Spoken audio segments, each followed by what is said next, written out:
Good morning, my dear friends. Welcome you all on your channel Markande's Academy. So today we are going to start the most important questions regarding our planet. So without any delay, let's start the video. पहला question देखिए, सौरमंडल में कुल कितने ग्रह हैं। तो सौरमंडल में हमारे कितने ग्रह हैं ये हमसे पूछा गया है। तो इसका आंसर क्या होगा? 8। ठीक है, सौरमंडल में कुल कितने ग्रह हैं हमारे? 8 ग्रह हैं। 8 ग्रह कौन से हमारे सीक्वेंस वाइज हम देखें तो मरकरी है हमारा, वीनस है हमारा, अर्थ है हमारी, मार्स है हमारा, जुपिटर है हमारा, ठीक है, यूरेनस है हमारा और नेपच्यून है हमारा। ठीक है, तो ये हमारे प्लैनेट हैं। 8 प्लैनेट हमारे हो गए। सॉरी, जुपिटर के बाद हमारा सैटर्न आता है, सैटर्न है हमारा। ठीक है, तो ये हमारे 8 प्लैनेट हो गए जो सीक्वेंस वाइज हैं। ठीक है, चलते हैं नेक्स्ट क्वेश्चन की तरफ। सौरमंडल का जनक किसे कहा जाता है? तो देखिए, सौरमंडल का जनक हम निहारिका को कहते हैं। अब निहारिका होता क्या है? आप लोगों ने देखा होगा कि हमारे आकाश में अनगिनत तारे हैं, बहुत सारे तारे हैं। ठीक है, और उन तारों के बीच में क्या होता है कि हमारी हाइड्रोजन गैस, क्या होता है? हाइड्रोजन गैस है हमारी। ठीक है, और बहुत सारे धूल के कण हैं, बहुत सारे धूल कण हैं। ठीक है, तो इन धूल कण के समूह और इस हाइड्रोजन गैस, ठीक है, और अन्य जो तत्व पाए जाते हैं ऊपर, और हमारे जो तारे हैं जितने भी, ठीक है, इन सब के समूह को हम क्या बोलते हैं? निहारिका बोलते हैं इनको। ठीक है, जैसे हमारी आकाशगंगा हो गई, ठीक है, जैसे हमारे नेबुला हो गया, ठीक है, और उसी तरीके से जो हमारी मंदाकिनी हो गई। तो इसी तरीके से इन सब से मिलकर के क्या बना है हमारा? सौर मंडल बना है हमारा, सोलर सिस्टम बना है हमारा, सूर्य का परिवार बना है। ठीक है, तो इसको हम क्या कहते हैं? निहारिका कहते हैं। चलते हैं नेक्स्ट क्वेश्चन की तरफ अपने। कौन से ग्रह सूर्य के चारों ओर पूर्व से पश्चिम दिशा में घूमते हैं? देखिए, सारे जितने भी ग्रह हैं हमारे वो पश्चिम से पूर्व में घूमते हैं, सिवाय 2 ग्रहों के। तो वो 2 ग्रह कौन से हैं जो पूर्व से पश्चिम घूमते हैं? तो ये है हमारे पास शुक्र और अरुण। ठीक है, शुक्र और अरुण 2 ऐसे ग्रह हैं जो पूर्व से पश्चिम की दिशा में हमारे घूमते हैं। चलते हैं नेक्स्ट क्वेश्चन की तरफ अपने। नेक्स्ट क्वेश्चन देखिए, सौरमंडल का सबसे बड़ा व छोटा ग्रह कौन सा है? तो देखिए, सौरमंडल का सबसे बड़ा और छोटा ग्रह, सबसे बड़ा पहले कौन सा है हमारा? बृहस्पति यानी कि जुपिटर है, और सबसे छोटा कौन सा हमारा? बुध यानी कि मरकरी है। चलते हैं नेक्स्ट क्वेश्चन की तरफ।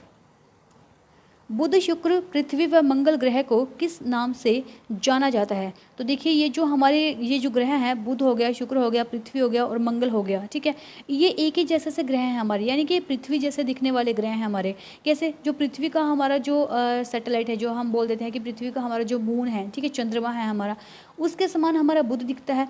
पृथ्वी की बहन है वो शुक्र को बोली जाती है, और पृथ्वी पर भी जीवन संभव है और हमारे मंगल पर भी जीवन संभव पाया जाता है। ठीक है, तो ये जो सारी चीज़ें हैं हमारी, इनको हम पृथ्वी के जैसा मान लेते हैं, इसीलिए इसका आंसर क्या होगा कि ये पार्थिव ग्रह मिल गया हमें एक।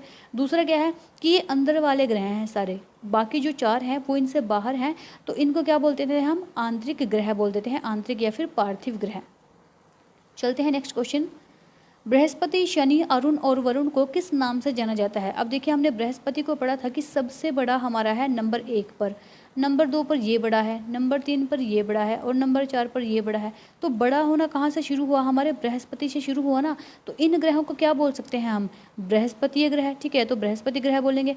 और दूसरी बात क्या है कि वो आंतरिक थे और ये बाहर की तरफ हैं, तो उनको क्या बोलेंगे? बाह्य ग्रह। तो इसका आंसर क्या हो जाएगा हमारे पास? Number 2 option. ठीक है, चलते हैं नेक्स्ट क्वेश्चन की तरफ। सूर्य के सबसे निकटतम ग्रह कौन सा? अब देखिए, सूर्य के सबसे पास में कौन सा ग्रह है?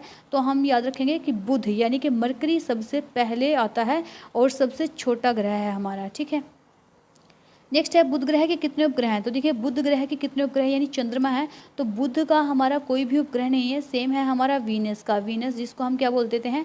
शुक्र, इसका भी हमारा कोई उपग्रह नहीं है। ठीक है, याद रखना ये बात।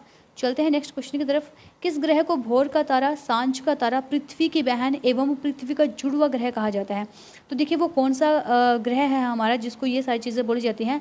भोर का तारा का मतलब होता है मॉर्निंग स्टार, ठीक है, और इवनिंग, ये इसको मतलब होता है कि इवनिंग स्टार। ठीक है, इसका मतलब कि सिस्टर ऑफ अर्थ यानी कि पृथ्वी की बहन है, और ट्विन ऑफ सिस्टर। ठीक है, यानी पृथ्वी का जुड़वा ग्रह हम किसको बोलते हैं? ठीक है, तो ये हम बोलते हैं शुक्र को। किसको बोलते हैं हम? शुक्र ग्रह को बोलते हैं। हमने डिस्कस कर ही लिया था पहले ही। चलते हैं नेक्स्ट क्वेश्चन की तरफ। शुक्र ग्रह का सर्वोच्च शिखर कौन सा है और यह कहाँ स्थित है? तो देखिए सबसे हाईएस्ट पीक पूछी है उसकी कि सबसे हाईएस्ट पॉइंट कौन सा है शुक्र ग्रह का। तो ये याद रखना आप लोगों ने कि मैक्सवेल जो है वो सबसे हाईएस्ट पॉइंट है हमारे शुक्र ग्रह का, और ये कहाँ पर स्थित है? ये बीटा माउंटेन पर स्थित है। ठीक है, जैसे हमारे यहाँ माउंटेन है ना, सबसे हाईएस्ट पीक है हमारी माउंट एवरेस्ट। ठीक है, तो इसी तरीके से इसमें पूछा है कि इसका हाईएस्ट पॉइंट या हाईएस्ट पीक कौन सी है? तो इसकी हाईएस्ट पीक या पॉइंट है हमारा मैक्सवेल जो बीटा माउंटेन पर स्थित है। चलते हैं नेक्स्ट क्वेश्चन की तरफ। सबसे चमकीला ग्रह कौन सा? अब देखिए सबसे चमकीला ग्रह हमारा कौन सा हुआ? हमारा शुक्र सबसे चमकीला ग्रह है, क्योंकि इसको इवनिंग स्टार बोलते हैं, मॉर्निंग स्टार बोलते हैं। ठीक है, पृथ्वी की बहन बोलते हैं, पृथ्वी का जो जुड़वा ग्रह बोलते हैं। दूसरा क्या है, इस पर CO2 बहुत ज़्यादा पाई जाती है। ठीक है, और इस CO2 के कारण इसको है जो वो गर्म ग्रह भी बोलते हैं। ठीक है, क्योंकि CO2 कार्बन की मात्रा बहुत ज़्यादा है इस पर। हालांकि जो हमारा बुध है वो सूरज के सबसे पास में है, वो ज़्यादा गर्म होना चाहिए, लेकिन हम किसको गर्म ग्रह बोलते हैं? अपने शुक्र को बोलते हैं। किसकी वजह से बोलते हैं? CO2 की वजह से बोलते हैं, और इसीलिए इसको चमकीला तारा भी बोलते हैं, चमकीला ग्रह भी बोलते हैं। सॉरी, तारा नहीं, चमकीला ग्रह भी इसको बोला जाता है। ठीक है, चलते हैं नेक्स्ट क्वेश्चन की तरफ अपने। बुध ग्रह सूर्य की परिक्रमा कितने समय में पूरी करता है? तो देखिए जो बुध है हमारा वो सबसे जल्दी सूर्य की परिक्रमा कर लेता है। रीज़न ये है कि सूर्य के बिल्कुल ही पास में है ये। ठीक है, बहुत छोटा सा है, तो ये कितने दिन लगाता है? ये 88 डेज। ठीक है, 88 दिनों में सूर्य के चारों ओर जो है अपनी परिक्रमा पूरी कर लेता है। चलते हैं नेक्स्ट क्वेश्चन की तरफ। यूरोपवासी शुक्र ग्रह की पूजा किस रूप में करते थे? तो देखिए जो यूरोपवासी थे, यूरोप के जो लोग थे, वो जो शुक्र ग्रह की पूजा करते थे वो करते थे सुंदरता की देवी के रूप में। सुंदरता की देवी ये बहुत सुंदर लगता था दूर से देखने पर। ठीक है, क्योंकि चमकीला ग्रह भी हम इसको ही बोला है, हमने पृथ्वी की जुड़वा बहन बोला है, और सांझ का और सुबह का ग्रह बोला है इसको। ठीक है, तो इसको शाम को और सुबह को देखा जा सकता है। ठीक है, इस ग्रह को ऐसा मानते हैं, और इसीलिए जो यूरोपवासी है इसकी पूजा किस रूप में करते थे? सुंदरता की देवी के रूप में इसकी पूजा किया करते थे। चलते हैं नेक्स्ट क्वेश्चन की तरफ। शुक्र ग्रह पर कौन सी गैस प्रचुर मात्रा में पाई जाती है? तो देखिए अब हमने डिस्कस कर लिया है पहले ही कि चमकीला ग्रह इसको किस वजह से बोला जाता है।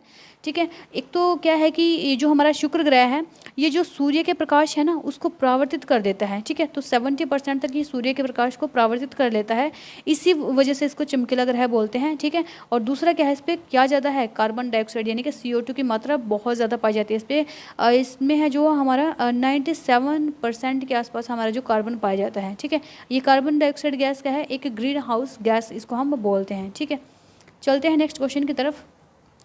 आकार की दृष्टि से पृथ्वी किस स्थान पर आती है? तो देखिए आकार की दृष्टि से हम ये नहीं पूछ रहे हैं कि जो सीक्वेंस वाइज जो हमारे प्लैनेट है उसमें किस नंबर पर आती है। ठीक है, कि जैसे सूर्य से दूरी के हिसाब से नहीं पूछा है, सूर्य से दूरी के हिसाब से भी याद रखेंगे हम। तीसरे नंबर पर है हमारी पृथ्वी, पहला मरकरी, वीनस, और फिर क्या है हमारा अर्थ है, फिर उसके बाद मार्स आता है। ठीक है, लेकिन आकार की दृष्टि से सबसे पहले हमने जुपिटर पढ़ा था, फिर सैटर्न था, फिर हमारा यूरेनस, फिर नेपच्यून, और उसके बाद क्या है हमारी पृथ्वी का नंबर आता है नंबर 5वें नंबर पर। ठीक है, तो 5वें स्थान पर हमारी जो है पृथ्वी वो आती है। चलते हैं नेक्स्ट क्वेश्चन की तरफ अपने। पृथ्वी अपने अक्ष पर पश्चिम से पूर्व की ओर घूमते हुए कितने समय में एक चक्र पूरा करती है? तो देखिए पृथ्वी अपने अक्ष पर घूम रही है। ठीक है, और पृथ्वी का अपने अक्ष पर घूमना क्या बनाता है? दिन और रात बनाता है, दिन रात। ठीक है, हम ये बोल सकते हैं कि पृथ्वी ने सुबह 4 बजे, अगर अपना हम बोलते हैं कि 1 बजे या सुबह 4 बजे अपना चक्कर लगाना शुरू किया है, तो वो जो है अपना पूरा एक चक्कर कब पूरा कर लेगी? वापस जब वो 4 बजे आएगी। ठीक है, यानी कि अगर पृथ्वी की जो एक साइड हमारे सूरज की, मान लो कि सूरज हमारा यहाँ से निकला है। ठीक है, सूरज यहाँ पर है हमारा, और पृथ्वी ये है हमारी। ठीक है, अब ये पृथ्वी क्या है हमारी? घूम रही है। अब जो सूरज की लाइट है वो पृथ्वी के इस साइड पे पड़ रही है ना। ठीक है, इस साइड पे लाइट है, तो इस वाले हिस्से में क्या होगा? दिन होगा। ठीक है, और इस वाले हिस्से में क्या होगी? रात होगी। ठीक है, तो यही चीज़ तो होती है हमारी। अब पृथ्वी अपने अक्ष पर घूम रही है। अब जब ये घूम करके 24 घंटे में जब हमारी पृथ्वी का ये वाला हिस्सा इधर आ जाएगा तो यहाँ दिन हो जाएगा, और इस वाला हिस्सा ये यहाँ चला जाएगा तो यहाँ रात हो जाएगी। ठीक है, तो इस तरीके से पृथ्वी के अपने अक्ष पर घूमने से क्या बनते हैं? हमारे दिन और रात बनते हैं। और पृथ्वी कितना टाइम लेती है? तो ये लगाती है 23 घंटे 56 मिनट और 4 सेकंड। ठीक है, इतने टाइम में पृथ्वी है जो अपने अक्ष पर घूम जाती है। चलते हैं नेक्स्ट क्वेश्चन की तरफ। पृथ्वी की घूर्णन गति को अन्य किस नाम से जाना जाता है? तो देखिए पृथ्वी की जो घूर्णन गति है, घूर्णन यानी घूमना, यानी खुद के ही अक्ष पर घूमने की बात हम कर रहे हैं। सूर्य के चारों ओर घूमने की बात नहीं कर रहे हैं। सूर्य के चारों ओर अगर वो घूमती है तो वो परिक्रमण कहते हैं उसको, यानी कि परिक्रमा करना। ठीक है, तो ये क्या कर रही है कि पृथ्वी की घूर्णन गति को अन्य किस नाम से जाना जाता है? तो जानते हैं हम इसको दैनिक गति के नाम से। ठीक है, दैनिक गति भी इसको कहा जाता है पृथ्वी की। नेक्स्ट क्वेश्चन देखिए गया हमारा। पृथ्वी के द्वारा सूर्य की एक परिक्रमा करने में लगे समय को क्या कहते हैं? तो देखिए हमने क्या माना था कि जो हमारा सन है, ठीक है, वो हमारी गैलेक्सी के चारों ओर घूमता है, और जो गैलेक्सी है हमारी या मंदाकिनी है हमारी, हम उसको ब्रह्मांड बोलते हैं, क्योंकि ब्रह्मांड हमारा किससे बना है? उसी से बना है। अब सूरज हमारा उसके चारों ओर चक्कर लगा रहा है, ठीक है, यानी ब्रह्मांड के चारों ओर हमारा सूरज जो है जो चक्कर लगा रहा है, जिसको हम ब्रह्मांड वर्ष बोल रहे थे, ठीक है। और अब क्या है कि हमारी जो पृथ्वी है वो पृथ्वी के द्वारा जो है सूर्य का एक चक्कर लगाया जा रहा है, तो उसको हम क्या बोलेंगे? यानी पृथ्वी का सूर्य के चारों ओर चक्कर लगाया जाना हम क्या कहते हैं? इसको क्या कहते हैं हम? कि सौर वर्ष कहते हैं, ठीक है। सौर यानी सूर्य, और वर्ष मतलब सूर्य के चारों ओर जब हमारा एक चक्कर है जो वो पूरा हो जाता है तो उसको सौर वर्ष बोल दिया हमने। क्लियर सबको? चलते हैं नेक्स्ट क्वेश्चन की तरफ। प्रत्येक सौर वर्ष में कितने घंटे अधिक होते हैं और लीप वर्ष में कितने दिन होते हैं? तो देखिए हर एक जो हमारा सौर वर्ष होता है उसमें हमारी जो पृथ्वी है ना चक्कर लगाती है सूर्य के चारों तरफ, ठीक है। उसमें क्या होता है कि हमारे ना हर एक सौर वर्ष में कितने घंटे? 6 घंटे ज़्यादा होते हैं, ठीक है, 6 घंटे बच जाते हैं। अब मान लो हमारा एक साल में कितना? 6 घंटे बचे। 2 साल में कितना? 6 घंटे बचे। 3 साल में कितना? 6 घंटे बचे। और चौथे साल में भी 6 घंटे बचे। अब ये क्या होगा चौथे साल में मिलकर के? 6 और 6 कितना हो गया हमारा टोटल? 24 हो गया ना। और 24 हमारे किसके बराबर होता है? एक दिन के बराबर होता है, ठीक है। 24 इज इक्वल टू 1 डे होता है ना, हमारे एक दिन होता है। तो ये जो एक दिन है हमारा, ये हम कहाँ पर ऐड करें? ये हमारे 365 दिन होते हैं हमारे साल के, लेकिन चौथे साल में हमारे पास क्या बढ़ गया? एक दिन बढ़ गया, ठीक है। और अब इस एक दिन को हमने कहाँ ऐड कर दिया? इस चौथे साल में ऐड कर दिया। यहाँ दिन हो गए 366, ठीक है। और इस 366 को हमने क्या बोल दिया? लीप ईयर बोल दिया। और ये बढ़े किस में हैं हमारे? ये हमारे बढ़ते हैं फैब के महीने में। कितने हो जाते हैं? वैसे हमारे पास 28 डेज होते हैं ना, तो इसमें हमारे पास 29 डेज हो जाते हैं, ठीक है। तो ये हर 4 साल बाद हमारा लीप वर्ष आता है। कैसे आता है? क्योंकि हर साल हमारे पास है जो वो 6 घंटे एक्स्ट्रा बचते हैं, और वो 6 घंटे हम चौथे साल में मिला करके इसको कितना बना देते हैं? 24 आवर्स बन जाते हैं। और 24 आवर्स हमारे 1 डे के इक्वल होते हैं, ठीक है। 365 डेज हमारे पास टोटल होते हैं 1 ईयर में, और हम अगर इस 1 डे को इस 365 में ऐड कर देते हैं चौथे साल में तो 366 बन जाते हैं, जिसमें फैब में हमारे पास 29 डेज होते हैं। क्लियर होगा? चलते हैं नेक्स्ट क्वेश्चन की तरफ। पृथ्वी के कितने उपग्रह हैं? तो देखिए हमारी जो पृथ्वी है उसके कितने उपग्रह हैं? उसके सिर्फ एक ही उपग्रह है, जिसको हम चंद्रमा बोलते हैं, चांद बोलते हैं, ठीक है। नेक्स्ट देखिए क्या है। पृथ्वी पर सर्वाधिक ऊंचा स्थान कौन सा है? देखिए पृथ्वी पर जो सबसे ऊंचा स्थान हमारा बोला गया है वो क्या है? हाईएस्ट पीक कौन सी? हमारी माउंट एवरेस्ट, जो कितनी ऊंची है? 8,848, ठीक है। और इसका नाम आपको पता है कि जो सर एवरेस्ट थे उन्होंने इसकी हाइट को नापा था हमारे जब इंडिया का जब वो मैप बना रहे थे, ठीक है। 1/3 मैप उन्होंने कंप्लीट किया था हमारा, तो उन्होंने इसकी हाइट को मापा था, और इसी वजह से उन्हीं के नाम पर है जो वो हमारे जो इसका नाम पड़ गया था हिमालय की सबसे ऊंची चोटी का, कि माउंट एवरेस्ट, ठीक है। चलते हैं नेक्स्ट क्वेश्चन की तरफ अपने।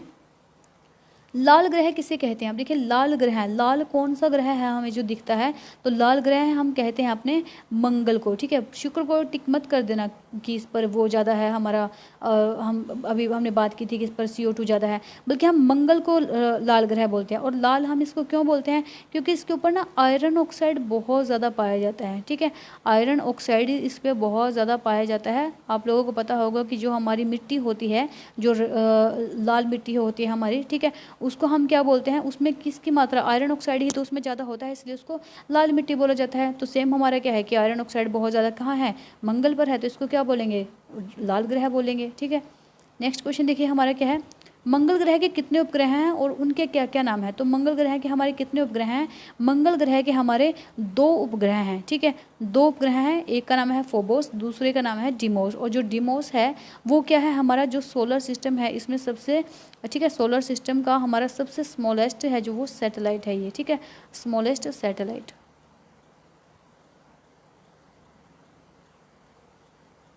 क्लियर? चलते हैं नेक्स्ट क्वेश्चन की तरफ। मंगल ग्रह की सबसे ऊंची चोटी कौन सी है? तो देखिए मंगल ग्रह है जो हमारा, उसके ऊपर भी उसकी सबसे ऊंची चोटी है, और उसका नाम क्या है? तो इसका नाम होगा हमारा, याद रखना है, ये पेपर में आया हुआ था, ठीक है, निक्स ओलंपिया, ठीक है। निक्स ओलंपिया हमारी सबसे ऊंची चोटी है मंगल ग्रह की। चलते हैं नेक्स्ट क्वेश्चन की तरफ। सौरमंडल का सबसे बड़ा ज्वालामुखी कौन सा है? तो देखिए सौरमंडल का सबसे बड़ा ज्वालामुखी कौन सा है? तो ये है हमारा ओलिपस मेसी। कौन सा है? ओलिपस मेसी नाम का जो हमारा जो ज्वालामुखी है वो सबसे बड़ा हमारा ज्वालामुखी है, ठीक है। और जो ओलिपस मेसी है ये है किस प्लैनेट पे? ये हमारा है मार्स पे। ये मार्स यानी कि हमारा मंगल पे है, ठीक है। अभी हमने बात की ना कि वहाँ पर जो सबसे ऊंची जो है उसकी जो चोटी कौन सी है, जैसे सबसे ऊंचा पर्वत कौन सा है, तो निक्स ओलंपिया उसका सबसे ऊंचा पर्वत हो गया। और ओलिपस मेसी है जो वो उनका सबसे बड़ा जो है वो हमारा ज्वालामुखी हो गया। चलते हैं नेक्स्ट क्वेश्चन की तरफ। नेक्स्ट देखिए क्या है, सौरमंडल का सबसे बड़ा और भारी ग्रह कौन सा है? तो सौरमंडल का सबसे बड़ा ग्रह कौन सा? अभी हमने डिस्कस किया था कि कहाँ से बड़ा होना शुरू होता है। हमारा जो ये बृहस्पति है, ठीक है, यहाँ से 5वें नंबर के ग्रह से हमारा सबसे बड़े ग्रह होना शुरू होते हैं ये, ठीक है। और फिर ये आगे क्या है, फिर बृहस्पति है, फिर हमारा शनि है, फिर अरुण है, फिर वरुण है, ठीक है। इस तरीके से है जो वो फिर चलते जाते हैं। पहले नंबर पर ये आता है हमारा। नेक्स्ट देखिए क्या है, बृहस्पति के कुल कितने उपग्रह हैं और इसका सबसे बड़ा उपग्रह कौन सा है? तो देखिए बृहस्पति के हमारे जो उपग्रह हैं वो पहले कम थे, लेकिन अब है जो वो पहले 67 बोले जाते थे, लेकिन अब बढ़ गए हैं वो। अब कितने हो गए हैं? वो 79 हो गए हैं, ठीक है। तो 79 इसके चांद है, ठीक है। 79 चंद्रमा है हमारे बृहस्पति पर। और गिनीमेड जो है वो उनमें सबसे बड़ा चंद्रमा है इसका, ठीक है, सबसे बड़ा जो है उपग्रह है, ठीक है। और ये हमारा सौर मंडल का भी सबसे बड़ा उपग्रह है, ठीक है। याद रखना आप लोग कि हमारा जो बृहस्पति है उसका जो गिनीमेड है वो सौर मंडल का भी सबसे बड़ा है चांद है, ठीक है, उपग्रह है। और इस पे टोटल कितने चांद है? 79 चांद इस पे पाए जाते हैं। नेक्स्ट क्वेश्चन देखिए क्या है हमारा, वलयों या छल्लों वाला ग्रह कौन सा है? वलय जिसके चारों ओर देखिए हमारा ऐसे प्लैनेट होता है, ठीक है, ये हमारा प्लैनेट है। अब इस प्लैनेट के चारों ओर ना इस तरीके से जो वलय हैं, जो रिंग्स बने हुए होते हैं इस तरीके से, ठीक है। तो ये जो रिंग्स है ना, इन रिंग्स को हमने वलय या छल्ले बोला है, ठीक है। तो वलयों वाला ग्रह कौन सा है जिसके चारों ओर हमारे जो हैं वलय पाए जाते हैं, या फिर जिसके चारों ओर हमारे रिंग्स पाए जाते हैं, ठीक है। तो ये कौन सा है? हमारा शनि यानी कि सैटर्न, ठीक है, जो दूसरे नंबर पर आता है हमारे किससे? बृहस्पति से। दूसरा क्या है कि जो बृहस्पति है हमारा वो है जो सूर्य के चारों जो परिक्रमा करता है ना, वो 11 वर्ष और 315 दिन में पूरी करता है, ठीक है। सूर्य के चारों ओर परिक्रमा इतने टाइम में पूरा करता है ये, ठीक है। चलते हैं अपने नेक्स्ट क्वेश्चन तरफ। और दूसरा और याद रखना आप लोगों कि अपने अक्ष पर, ये सूर्य के चारों ओर था, अपने अक्ष पर है जो ये सबसे जल्दी घूम जाता है। और वो कितना टाइम लेता है? 9.1 घंटे में ये अपने अक्ष पर घूम जाता है। हमारी पृथ्वी जहाँ 24 घंटे लेती है, ये 9.8 यानी कि 10 के आसपास लगा लेते हैं हम, ठीक है, कि 10 घंटे में अपनी दूरी पर ये घूम जाता है, सबसे तेज है। नेक्स्ट क्वेश्चन देखिए क्या है, गैसों का गोला किसे कहते हैं? तो देखिए गैसों का जो गोला है हमारा वो किसको कहा जाता है? वो हमारा कहा जाता है शनि को, ठीक है। शनि को हमारा क्या बोला गया है कि गैसों का इसको गोला भी बोला गया है, ठीक है। इस पर जो नाइट्रोजन या वातावरण है और हाइड्रोकार्बन भी इस पर है जो वो मिलते हैं हमारे, ठीक है। तो इसको हम क्या बोलते हैं? गैसों का गोला, क्योंकि इस पर हमारे क्या है कि हाइड्रोजन है, हीलियम है, और कुछ एक मात्रा में हमारी मीथेन और अमोनिया गैसें भी पाई जाती हैं, ठीक है। यानी कि बहुत सारी गैसेज हो गई, इसलिए इसको गैसों का गोला बोल दिया। चलते हैं नेक्स्ट क्वेश्चन की तरफ अपने। शनि आकाश में कैसा दिखाई देता है? तो देखिए जो हमारा शनि ग्रह है, ठीक है, जो हमारा शनि है प्लैनेट, वो आकाश में पूछा है कि वो आकाश में किस तरीके का है वो दिखाई देता है। तो शनि है हमारा वो आकाश में पीले तारे के समान नज़र आता है। जैसे पीले तारे होते हैं ना, येलो स्टार होता है, ठीक है, उसके जैसा नज़र आता है। दूसरा याद रखना है कि इस पर ना एक इसका एक शनि की कक्षा में घूमने वाला इसके एक फोबे नाम का एक उपग्रह पाया जाता है, ठीक है, फोबे है। इसको हम क्या बोलते हैं? एफ है ये,